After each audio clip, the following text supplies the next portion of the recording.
नमस्कार मित्रांनो, कमळी या मालिकेच्या आजच्या भागामध्ये अगदी मनपूर्वक मी तुमचं स्वागत करते। आजच्या भागामध्ये कमळी बिचारी मात्र आता तेथे रडतच बसलेली आहे। आपल्या आईला आठवत, आई अगं तू कुठे आहे, का मला इतका त्रास देतेस, कुठे असेल तिकडे ये ना, तू मात्र तुझा भूतकाळ आणि हे सत्य सांगताना असं काहीतरी होणार आहे मला माहिती असतं तर आई ते सत्य मी तुला कधीच सांगून दिलं नसतं। आणि तेवढ्यात मात्र आता सगळे गावकरी पोलीस वगैरे सगळे काही सरोजला त्या जंगलामध्ये शोधत असतात, परंतु अजूनपर्यंत मात्र कुठेही अजून सरोज सापडलेली नसते। आणि तेवढ्यात बंड्या धावतच येतो। निंगी आता कमळी जवळ तिला आधार देत रडतच बसलेली आहे। आणि तेवढ्यात मात्र आता निंगीचं लक्ष बंड्याकडे जातं। तेव्हा निंगी म्हणते की बंड्या का असं पळत येतो, आणि तेवढ्यात मात्र तो कमळी कमळी करत येतो। दोघे आता उठून उभे राहतात। कमळी विचारते की काय झालं बंड्या, अरे काही कळाले का?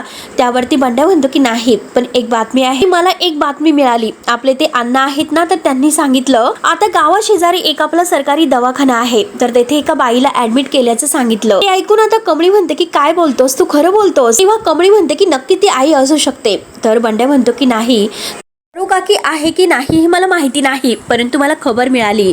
तेव्हा कमळी म्हणते की नक्की ती आई असेल, आणि धावतच ती तिकडे जायला निघते। निंगी आणि बंड्या सुद्धा तिच्या मागे धावत असतात। आणि तेवढ्यात लेडीज कॉन्स्टेबल म्हणतात की कमळे कमळे थांब। कमळी मात्र काही थांबायला तयार नसते, पण बंड्या आता लेडीज कॉन्स्टेबलला म्हणतो की हे बघा, आम्हाला मात्र खबर लागलेली आहे, येथील सरकारी दवाखान्यामध्ये एका जखमी महिलेला ऍडमिट केले गेलेलं आहे, मग ती बघायला आम्ही चाललेलो आहोत। तेव्हा लेडीज कॉन्स्टेबल म्हणतात की पण इथे सुद्धा कोणीतरी थांबायला हवं आहे। तेव्हा आता बंड्या निंगीला म्हणतो की तू कमळी बरोबर जा, मी इथे थांबतो। हो असं म्हणते, आणि धावतच कमळी करत तिच्या मागे धावत जाते। कमळी मात्र पुढे धावत असते। त्यानंतर आता इकडे अन्नपूर्णा आजीला मात्र आपल्या राजांची खूप काळजी लागलेली असते। ती आता बंड्याला कॉल करते। तेव्हा आता बंड्या फोन उचलतो। बंड्या फोन उचलून म्हणतो की हो बोला ना आजी। तर अन्नपूर्णा आजी म्हणते की बंड्या, अरे राजन तिकडे आलेला आहे का, मला जरा त्याच्याशी बोलायचं आहे। तेव्हा आता बंड्या म्हणतो की नाही, राजन काका इकडे नाही आलेले। आता राजन काका तिकडे नाही म्हटल्यानंतर आता अन्नपूर्णा आजीला खूप मोठा धक्का बसतो। आता अन्नपूर्णा आजी म्हणते की अरे कसं कसं होईल, तो कालच तिकडे यायला निघलेला आहे। तेवढ्यात बंड्या आता मनात विचार करतो की अन्नपूर्णा आजीनं मात्र आता मी सरू काकींबद्दल सांगू की नको, पण नको, कारण एकतर उगाच आजींना मात्र खूप टेन्शन असेल। आणि आता मात्र बंड्या काही सांगत नाही, परंतु तेवढ्यात इकडे अन्नपूर्णाच्या घरी इन्स्पेक्टर साहेब येतात। आणि अन्नपूर्णा मॅडम असं म्हणतात, तर अन्नपूर्णा आजी म्हणते की बंड्या मी तुला नंतर कॉल करते, आणि नंतर कॉल करत आहे असे बोलून ते आता फोन ठेवते आणि इन्स्पेक्टर साहेबांना बसायला सांगते। तेव्हा अन्नपूर्णा आजी म्हणते की सॉरी इन्स्पेक्टर साहेब, मी जरा तुम्हाला त्रासच दिला, परंतु 24 तास झाले राजनचा अजूनपर्यंत काही तपास नाही। म्हणजे मी राजनला सारखा फोन करत आहे, पण त्याचा फोनच लागत नाही, त्याचा फोन बंद आहे असं ऐकायला येते, परंतु राजन मात्र कधीही फोन बंद ठेवत नसतो। आणि मला तर फार खरंच आता काळजी वाटते राजनची। मी पोलीस स्टेशनला येऊ शकत नव्हते, म्हणून मी तुम्हाला इथे बोलावून घेतलं, मला तुमच्या मदतीची गरज आहे। त्यावरती मात्र आता इन्स्पेक्टर साहेब म्हणतात की ठीक आहे, आम्ही नक्की तुमची मदत करू। मला एक गोष्ट सांगा की राजन सरांचं आणि तुमचं शेवटचं बोलणं कधी झालं होतं? अन्नपूर्णा म्हणते की काल सकाळी आमचं शेवटचं बोलणं झालं होतं, आणि तेव्हापासून त्याचा फोनच लागत नाही। इन्स्पेक्टर साहेब विचारतात की ते कोणत्या गाडीतून गेले होते, आणि नक्की ते कुठे गेले होते, आणि त्यांच्याबरोबर कोणी होतं का? त्यावरती अन्नपूर्णा म्हणते की आम्ही दोघं बरोबरच गेलो होतो, आणि कोल्हापूरला सिद्धटेक आहे, तर तेथे जायला निघालो होतो, आणि जवळच आम्ही आसपास पोहोचलोच होतो। तेवढ्यात मात्र घरून अचानक फोन आला की माझ्या मिस्टरांची तब्येत अचानक बिघडली, म्हणून मी परत मुंबईला आले, आणि तो मात्र दुसरी गाडी करून सिद्धटेकला गेला होता, पण त्यानंतर मात्र तिकडे गेल्यापासून त्याचा फोन वगैरे काहीच नाही, आणि फोन स्विच ऑफ येतो, आणि फोन करण्याचा खूप प्रयत्न करते, पण तो सुद्धा लागत नाही। आणि आताच मात्र मी तेथील गावातील एका माणसाला फोन केला होता, पण तो म्हटला की राजन तिकडे नाही आलेला। म्हणजे इन्स्पेक्टर नक्की काय झालं असेल, मला राजनची फार काळजी वाटते। इन्स्पेक्टर साहेब म्हणतात की हे बघा, काही काळजी करू नका, त्या भागातील पोलीस स्टेशनला आम्ही खबर देतो, आणि शिवाय आसपासचे जे हॉस्पिटल आहे, पोलीस नाके आहे, ते सगळे तेथे आहेत, तेथे आम्ही कळवतो, डोंट वरी। आणि हे बघा, जशी माहिती आम्हाला उपलब्ध होईल तसं आम्ही तुम्हाला कळवू। आणि तेवढ्यात कामिनी आत येते, आणि कामिनी आतमध्ये आल्या क्षणी पोलिसांना पाहते, तेव्हा तिला धक्काच बसतो। तेव्हा ती म्हणते की पोलीस, अरे देवा, म्हणजे मी गौरीला मारलेला आहे हे यांना कळाले की काय? म्हणून आता घाबरतच ती अन्नपूर्णाला विचारते की वहिनी, अगं पोलीस कशासाठी आले? तेव्हा अन्नपूर्णा म्हणते की राजन कालपासून, म्हणजे त्याचा काही खबर बातमी नाही, आणि मला त्याची काळजी वाटत होती, म्हणून मी मात्र त्यांना बोलावून घेतलं, परंतु तू इतकी घाबरली कास, तुला काय झालं बरं? तेव्हा कामिनी म्हणते की मी कुठे घाबरले. त्यानंतर इन्स्पेक्टर साहेब म्हणतात की ठीक आहे, जर काही खबर बातमी मिळाली तर आम्ही तुम्हाला कळवतो. आणि ते असे बोलून आता निघून जातात. तेव्हा कामिनी मनात विचार करते की राजन मात्र ह्या म्हातारीच्या सोबत परत माघारी नाही आला. म्हणजे तो नक्की कमळीच्या गावाला गेला की काय? म्हणजे तो काल कुठे होता? देवळात आला की काय? की सरोजला गोळी लागण्याच्या अगोदर तो तिला भेटला की काय? आणि त्याला काही कळाले असेल का? म्हणून आता कामिनी थोडीशी टेन्शन मध्ये येते आणि अन्नपूर्णा आजी जवळ येते आणि म्हणते की बहिणी तू नको काळजी करू, राजन परत येईल सुरक्षित घरी. आणि तेवढ्यात कामिनी आतमध्ये येते तर रागिनी म्हणते की आई तू आलीस का? तर कामिनी म्हणते की हो आले, पण मला एक गोष्ट सांग की अगं राजन त्या म्हातारीच्या सोबत कमळीच्या गावाला गेला होता आणि तो परत तिच्या सोबत माघारी नाही आला, हे तुम्हाला का सांगितलं नसेल? तेव्हा रागिनी म्हणते की अगं मला काय माहिती, आणि तो येऊ किंवा तिकडे जाऊ मला काही फरक पडत नसतो आणि त्याला काय करायचं आहे ते करून दे. त्यावरती मात्र आता कामिनी तिच्यावर ओरडते, काही फरक पडत नाही म्हणजे मूर्ख कुठली? अगं तुला कळतं की नाही? वाटेल त्या गोष्टीला महत्त्व देता येत नाही का? त्यावरती आता रागिनी आणि कामिनी यांच्या दोघीमध्ये वाद व्हायला सुरुवात होता. कामिनी म्हणते की आयुष्यात कोणत्या गोष्टीला महत्त्व द्यायचं हे सुद्धा साधं तुला कळत नाही का? तर रागिनी रागानेच म्हणते, हे बघ अगं मी साधा तुला फोन नाही केला, मग एवढं काय तुला झालं? मला अजिबात कळत नाही, बस खुश हॅपी. आणि जरीही राजन तिकडे गेला तर तुला इतका प्रॉब्लेम काय आहे? तेव्हा आता कामिनीला मात्र रागिनीला सुद्धा सांगायचं नसतं. ती आता स्वतःला शांत ठेवते आणि मनात म्हणते की हिला काही सांगायलाच नको. आणि जर राजन तिकडे पोहोचला असेल तर त्याला सगळं काही सत्य समजेल की कमळी त्याची मोठी मुलगी आहे. विचारात ती टेन्शन मध्ये येते तर रागिनी तिला विचारते की काय झालं, कसला विचार करत आहे आणि आल्यापासून अशी वियर्ड का वागतेस बरं आई? नक्की काय झालं? आणि शी काहीच बोलत नाही. आणि मला तर असं वाटलं होतं की मस्त येशील आणि आनंदात विचारशील पार्टी बद्दल, काय घालायचं काय नाही, आणि मला कुठे माहिती होतं की तुला कटकट करायची आहे, त्यामुळे प्लीज आता तरी काहीतरी बोल. तेव्हा कामिनी तिच्यावर ओरडते की मूर्ख कुठली? अगं कधीतरी स्वतःची अक्कल वापरायचा प्रयत्न कर, कायम आईनेच करायचं असतं का? एक काम धड तुला जमत नाही आणि कधीही सर्व लक्षात येणार आहे कुणास ठाऊक, आणि कशाला बोलून मी माझ्या तोंडाची वाफ दवडत असेल आणि शेवटी जे काही आहे ते सगळं मलाच करावं लागेल. असे बोलून आता कामिनी आतमध्ये निघून जाते तर रागिनी विचार करते की हिला काय झालं असेल.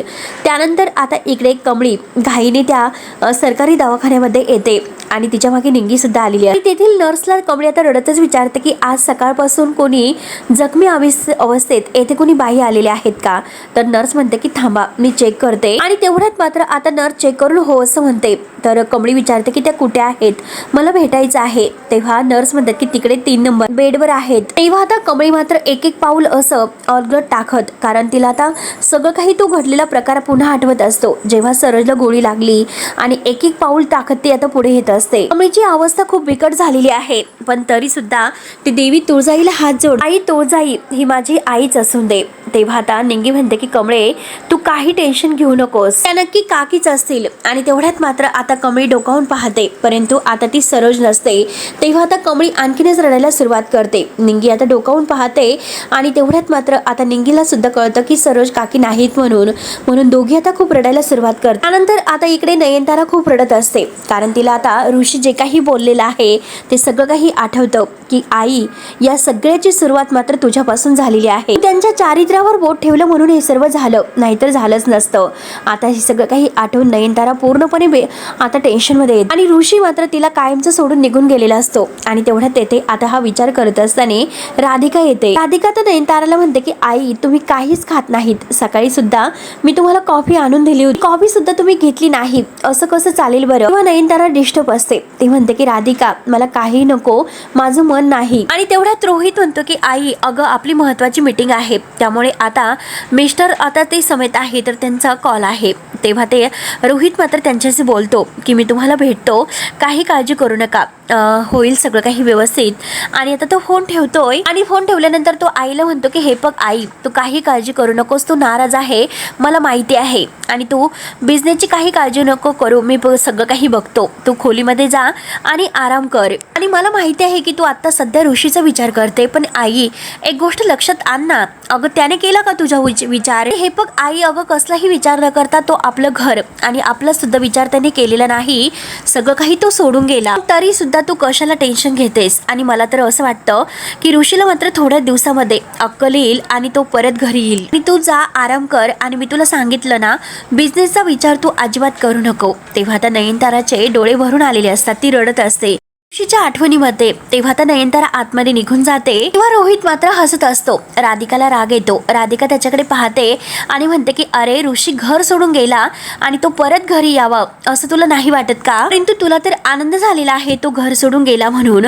तेव्हा रोहित तिला म्हणतो की राधिका माझं सोड, तुझं काय? तुझा नवरा मात्र कंपनीचा एकमेव बॉस होणार आहे याचा आनंद तुला नाही झाला का असं विचारतो. आणि ऋषीने जे काही वागला तो मात्र आईला दुःख झालेला आहे आणि आता मात्र बिझनेसच्या टेन्शन मधून मी आईला बाहेर काढतो आणि आता मात्र आईला मात्र मी म्हणजे साथच देतोय आणि तरी सुद्धा तू मला दोषी मानतेस. अगं हे सगळं काही करतो ना ते फक्त मी माझ्या आईसाठी करतो. राधिका म्हणते की आईसाठी? तर रोहित म्हणतो की हो आईसाठी. हे बघ तुला जर बिझनेस मधील काही कळत नसेल ना तर मात्र मला तुझी अक्कल पाजाळू नको, शांत राहा. आणि मला तर असं वाटतं की ऋषी इथे काही दिवस न आलेलाच बरा राहील, निदान आईचं डोकं तरी शांत राहील. आणि तो राधिकावर ओरडत माझं तोंड बघत तू इथे उभं राहणार आहेस का? नाश्ता वगैरे वाढ मला असे रागाने बोलतो. राधिकाला मात्र आता ह्या रोहितचं वागणं पटत नसतं, तिचा नाईलाज असतो. त्यानंतर आता इकडे ह्या सरकारी हॉस्पिटलला राजन तेथे ऍडमिट आहे. तो अजून शुद्धीवर नसतो. ज्या 2 माणसांनी राजनला हॉस्पिटलमध्ये आणलेलं असतं ते मात्र सिस्टरला त्यांच्याबद्दल सगळं काही सांगत असतात. त्यानंतर मात्र आता कमळी रडतच तेथून आता राजनच्या त्या खाटाजवळून जात असते. पण तेवढ्यात कमळी त्या खाटावर आता हात ठेवते आणि राजनच्या म्हणजे पायाला तिच्या हाताचा स्पर्श होतो आणि तेवढ्यात राजनला शुद्ध येते. कमळी मात्र तेथे उभी राहून रडत असते. निंगी तिला समजावत असते. दोघींचं लक्ष काही आता राजनवर जात नाही. राजनला तेवढे शुद्ध येत असते पण आता त्याचे डोळे उघडणार तोच लगेच कमळी आणि निंगी बाहेर जातात. आणि ज्या माणसाने मात्र आता त्यांना तेथे आणलेलं आहे तर त्यांचं लक्ष जातं. ते म्हणतात की ते शुद्धीवर आलेले आहेत, डॉक्टरांना बोलावून घेऊन या. कमळी आणि निंगी आता बाहेर येतात. कमळी रडत असते तर निंगी म्हणते की हे बघ कमळी तू अशी खचून जाऊ नकोस, आपण काही हार मानलेली नाही, आपली सरुकाकी नक्की सापडेल. आता कमळी म्हणते की हो निंगी तू बरोबर बोलत आहे, अशी हार मानून नाही चालणार, आता मीच माझ्या आईला शोधून काढणार. त्यानंतर इकडे मात्र आता कामिनीचा माणूस तिला फोन करतो. कामिनी म्हणते की हो बोल ना, काही खबर बातमी? तेव्हा तो इकडे तिकडे पाहतो आणि म्हणतो की अहो मॅडम हे बघा रात्रभर पोलीस शोधत होते, ना ती सापडली आणि ना तिची बॉडी सापडली. तेव्हा कामिनी म्हणते की हे बघा तुम्ही मात्र डोळ्यामध्ये तेल घालून लक्ष ठेवा आणि सगळ्यात महत्वाचं म्हणजे जर काही खबर बातमी लागली तर मला कळवा. तेव्हा तिचा माणूस म्हणतो की अहो मॅडम तुम्ही कशाला टेन्शन घेतात, मी येथे घुबडासारखा बसून आहे. कामिनी हसते आणि म्हणते की घुबडासारखा? घुबडाला काही राजनची बातमी कळाली का असं विचारते तर तेव्हा तो नाही म्हणतो. कामिनी म्हणते की मग राजन गावात नाही तर तो गेला कुठे? आणि मी तुम्हाला जे काही सांगते ना तर ते नीट ऐकून घ्या. डोळ्यामध्ये तेल घालून चौकशी करा, राजन तिथेच कुठेतरी असेल आणि त्याचा शोध अगोदर घ्यायलाच हवा आणि सगळ्यात अगोदर मात्र मला कळवा. आणि तेवढ्यात मात्र अन्नपूर्णा आजी विचारते की काय ग कामिनी राजन बद्दल कुणाला विचारते? आता कामिनीला काय उत्तर द्यावं ते काही कळत नसतं. ती म्हणते की ते मी. तर अन्नपूर्णा म्हणते की अगं ते मी आणि काय नक्की कुणाशी बोलत होती? कामिनी मात्र हेराफेरी घेते. ती म्हणते की फोनवर बोलण्याविषयीच तू विचारते पण आता मी नक्की कुणाबद्दल सांगू बरं? हे बघ तुला आठवत असेल की मागे रिसॉर्टच्या वेळेस म्हणजे मी त्या कमळीच्या गावाला गेले होते आणि तेव्हा तुला आठवत असेल की तेथे एक मंदिर होते, तेथील त्या पुजाऱ्यांना मी ओळखत होते. झालं असं की तेव्हा राजन नेहमी तिकडे जात होता आणि तिकडे आल्यानंतर ते गुरुजींनी मला सांगितलं की राजन नेहमी त्या गावात येत होता, राजनला ते ओळखतात. तूच म्हटली की राजनचा फोन लागत नाही म्हणून मला असं वाटलं की त्यांच्याकडे चौकशी करून विचारावं, कारण मला काळजी वाटते म्हणून विचारलं. तेव्हा आता अन्नपूर्णा आजी म्हणते की ठीक आहे. कामिनी आता खोटे उत्तर देते. अन्नपूर्णा आजी म्हणते की पुन्हा जर काही असं असेल तर अगोदर मला सांग, कारण माझा मुलगा आहे तो आणि त्याच्याबद्दल चौकशी करताना अगोदर मला समजायला हवं. कामिनी आता फक्त हो हो करत असते. आणखीन एक गोष्ट, कोणी जर काही लपून ठेवण्याचा प्रयत्न करत असेल ना तर ते फार काळ काही लपून राहत नसतं, हे लक्षात ठेव. कामिनी म्हणते की लपून ठेवणं म्हणजे? तर अन्नपूर्णा म्हणते की मी कुठे काय म्हणते की तू लपून ठेवलं, फक्त एक सर्वसाधारण परिस्थिती सांगते. असे बोलून अन्नपूर्णा बाहेर जाते आणि तेवढ्यात कामिनी म्हणते की म्हातारीला फक्त माझा संशय येत असतो, तू आता मला लक्ष ठेवावं लागेल, काहीच्या लक्षात यायला नकोय. त्यानंतर आता कमळी आणि निंगी पुन्हा जंगलामध्ये आता सरू काकीला शोधायला येतात. कमळी आई आई करून ओरडत असते आणि तेव्हा पोलीस आणि गावातील लोक सगळेजण मात्र आता अजूनपर्यंत शोधत असतात, तिला आवाज देत, परंतु अजूनपर्यंत काही ती सापडलेली नसते. तेवढ्यात कमळीला मात्र आता सरू काकीची चप्पल सापडते. ती लगेच आता धावत जाते, चप्पल उचलते आणि निंगी म्हणते. तर सगळेजण आता तेथे येतात. निंगी म्हणते की अगं ही तर सरू काकीची चप्पल आहे. तेव्हा मात्र कमळी आणखीनच रडायला सुरुवात करते. तेवढ्यात आता तेथील 2 माणसं आहेत तर ते म्हणतात की येथे बिबट्या फिरत असतात, काही सांगता येत नाही. आणि ते अण्णा म्हणतात की चुकून बिबट्याने तर ओढलं नसेल ना, तेव्हा निंगी म्हणते की अण्णा केव्हा आपलं तोंडाने चांगलं बोला, केव्हाही वंगाळ बोलत असतात. तेव्हा आता कमळी म्हणते की नाही, माझी आई इथेच कुठेतरी असेल, आपण तिला शोधूयात. आणि तेवढ्यात लेडीज कॉन्स्टेबल म्हणतात की कमळी थांब, आणि तिच्या आईच्या साडीचा तुकडा दाखवतात की काल रात्री सापडला होता, आम्हाला काल रात्री पक्की खात्री नव्हती म्हणून आम्ही तुला काहीच बोललो नाही असे हवालदार म्हणतात. आणि आता मात्र ही चप्पल सुद्धा सापडली आणि इथे ही चप्पल मिळाली म्हणजे कदाचित येथून तो एखादा जनावर तुझ्या आईला घेऊन गेलं असेल, म्हणजे तशी शक्यता आम्हाला वाटते. तर कमळी म्हणते की नाही, तुम्ही उगाच काही बोलतात, आई इथेच कुठेतरी आहे, ती नाहीच कुठेतरी जाऊ शकते. तेवढ्यात कमळीला मात्र आता सरू काकीला गोळी लागलेला तो प्रकार आठवतो, तो क्षण. आणि तेव्हा मात्र ती पाहते तर आता ही रंगाची साडी मात्र माझ्या आईची नाही असं ती आता हवालदार यांना सांगते. तेव्हा आता लेडीज कॉन्स्टेबल म्हणतात की नीट सांग. तेव्हा कमळी म्हणते की एका रात्रीत मी कुठे विसरेल का, तिची ही साडी नाही. तेव्हा मित्रांनो हा भाग येथे संपतो. पुढील भागामध्ये नक्की काय होईल हे बघायला विसरू नका. तोपर्यंत धन्यवाद.